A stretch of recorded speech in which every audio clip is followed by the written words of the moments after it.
নমস্কার। আবহাওয়া কেন্দ্র আগরতলা কর্তৃক প্রচারিত ত্রিপুরার দৈনিক আবহাওয়া বার্তায় আমি নবারুণ পুরকায়স্থ আপনাদের সবাইকে স্বাগত জানাচ্ছি।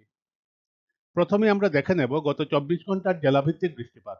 গত 24 ঘন্টায় পশ্চিম সিপাহীজলা, দক্ষিণ গোমতী, ধলাই ও উত্তর জেলায় অতি হালকা বৃষ্টিপাত পরিলক্ষিত হয়।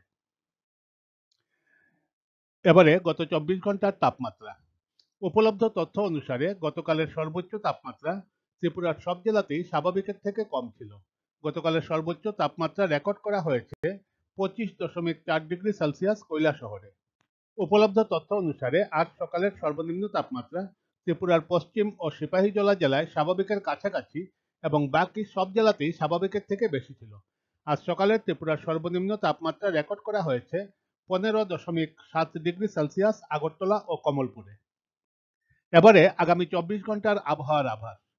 আগামী 24 ঘন্টায় ত্রিপুরায় শুষ্ক আবহাওয়া থাকার সম্ভাবনা রয়েছে এবং আগামী 24 ঘন্টার জন্য ত্রিপুরার কোথাও কোনো সতর্কবার্তা নেই। আগামী 24 ঘন্টায় সর্বোচ্চ তাপমাত্রা 29 থেকে 32 ডিগ্রি সেলসিয়াসের মধ্যে থাকার সম্ভাবনা, যা স্বাভাবিক বা তার থেকে বেশি, এবং সর্বনিম্ন তাপমাত্রা 14 থেকে 17 ডিগ্রি সেলসিয়াসের মধ্যে থাকার সম্ভাবনা রয়েছে, যা স্বাভাবিক বা তার থেকে বেশি।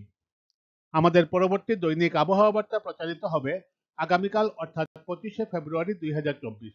ধন্যবাদ।